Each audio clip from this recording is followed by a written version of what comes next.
Hello అందరికీ.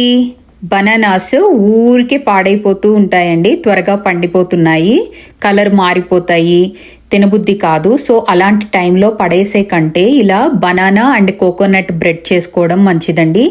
చాలా healthy, పిల్లలకైనా మనకైనా. సో 3 రైప్డ్ బనానాస్ తీసుకున్నానండి. దానిలో 1 కప్పు షుగర్ వేసుకుని ఇలా ఫోర్క్తో బాగా స్మాష్ చేసుకుంటున్నాను. ఇది స్మాష్ అయిన తర్వాత 2 ఎగ్స్ని తీసుకుని అందులో వేసుకుని దాన్ని కూడా బాగా కలియబెట్టుకుంటున్నాను.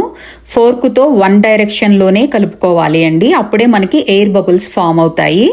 సో ఇలా కలుపుకున్న మిశ్రమంలో 1 కప్పు కొబ్బరిని తీసుకుని మిక్సీ వేసుకుంటున్నానండి, తురిమినట్లుగా రావడానికి.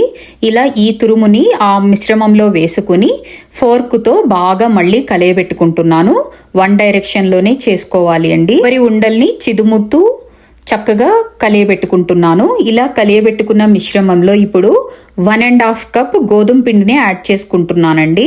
1/2 spoon baking soda and 1/2 spoon baking powder and vanilla essence 1 spoon, cinnamon powder 1/2 spoon. Ingredients అన్ని వేసిన తర్వాత మళ్ళీ 1 డైరెక్షన్లో ఫోర్క్తో బాగా కలియపెట్టుకోవాలండి. ఇలా కలియబెట్టుకున్న మిశ్రమంలో ఇప్పుడు 1/2 కప్పు ఆయిల్ని యాడ్ చేసుకుంటున్నాను. మళ్ళీ బాగా కలియపెట్టుకోవాలండి 1 డైరెక్షన్లో. మనకి ఇక్కడ బీటర్ కానీ ఎలక్ట్రిక్ థింగ్స్ కానీ మనకు కలుపుకోవటానికి ఏమీ అక్కర్లేదండి.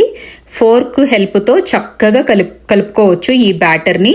చాలా ప్లఫీగా వస్తుందండి ఈ కేక్ కానీ లేకపోతే బ్రెడ్ కానీ. లాస్ట్ ఒక 2 మినిట్స్ కట్ అండ్ ఫోల్డ్ మెథడ్లో ఇలా చూపిస్తున్న విధంగా కూడా కలుపుకోవాలండి, అప్పుడు ఎయిర్ బబుల్స్ చక్కగా ఫామ్ అవుతాయి. ఇప్పుడు బనానా బ్రెడ్ చేసుకోవడానికి ట్రేని నేను డస్టింగ్ చేసుకుంటున్నాను. కొంచెం ఆయిల్ వేసుకుని దాన్ని చుట్టూ స్ప్రెడ్ చేసి దానిలో కొంచెము గోధుమ పిండి వేసుకుని దాన్ని మళ్ళీ దులిపేస్తాను.